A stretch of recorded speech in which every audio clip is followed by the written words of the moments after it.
간밤 뉴욕 증시는 마틴 루터킹 데이를 맞아 휴장했습니다.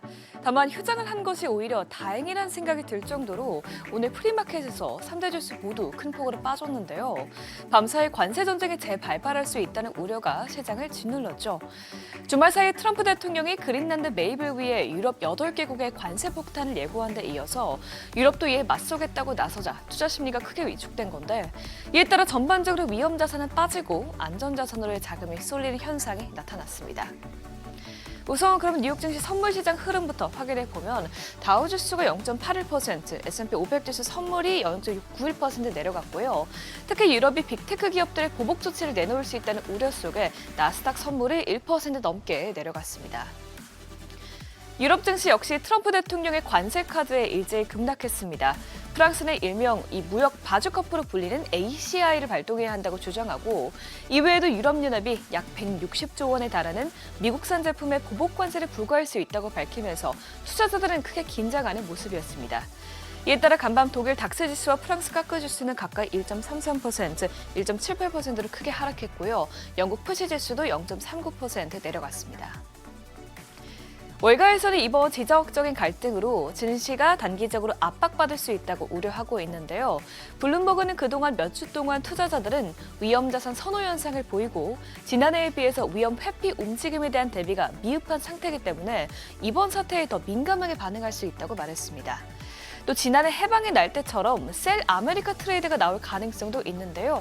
도이치뱅크는 유럽은 현재 미국 주식과 채권을 8조 달러 정도 보유하고 있는데, 이 대서양 동맹 균열 우려가 커지는 가운데 과연 유럽이 이 채권자 역할을 수행할 것인지에 대한 의문이 든다고 언급했습니다.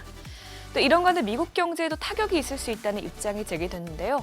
베렌베르크의 수석 경제학자는 미국은 관세 부과를 위협했던 국가 8개국으로부터 약 3,500억 달러 상당의 상품을 수입하고 있기 때문에 만일 이 상품들의 10%의 추가 관세를 부과할 경우 소비자 물가가 최대 0.15%포인트 상승할 수 있다고 전망했습니다. 네, 이는 결과적으로 금리 인하를 늦추면서 주식시장의 악재로 작용할 수 있겠습니다. 물론 미국과 유럽이 안보 차원에서 상호 의존적이라는 점에서 파국은 피할 것이라는 관측도 제기되고 있습니다. 페퍼스톤의 수석 연구전략가는 위험 자산에 대한 근본적인 상승 전망이 여전히 견고하고, 유럽의 보복 조치가 대부분 말에 그친다면 이번 하락세는 저가 매수의 기회가 될 수 있다고 말했습니다. 또 여기에 미국 연방대법원이 조만간 내놓을 트럼프 대통령의 상호관세 위법 여부 판결도 변수로 지목되고 있죠. 만일 위법하다고 판단할 경우 각국에 매긴 상호 관세는 물론 그린란드와 관련된 관세 조치도 효력이 없어질 수 있기 때문에 이번 갈등이 오래 지속되진 않을 수 있겠습니다. 투자자들은 지정학적 갈등에 황급히 안전자산으로 자금을 이동시켰습니다. 금선물은 2% 가까이 오르면서 온스당 4,676달러에 거래되면서 신고가 경신했고요. 은선물 역시 6%대로 큰 폭으로 오르면서 사상 최고치를 기록했습니다. 다만 국제유가는 이란 시위가 잦아들고 미국의 공휴일로 거래량이 줄어들면서 오늘 보합권에서 움직였습니다.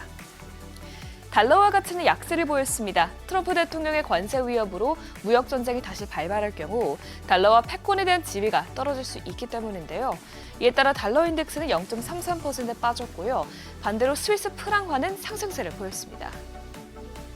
마지막으로 비트코인은 급락세를 보였습니다. 연초 들어 회복세를 보이고 있던 비트코인은 다시금 글로벌 관세 전쟁에 대한 우려감에 약세를 돌아섰는데 1억 4천만 원대에서 거래되는 비트코인은 이제 뚝 떨어지면서 1억 3,700만 원대까지 떨어졌습니다.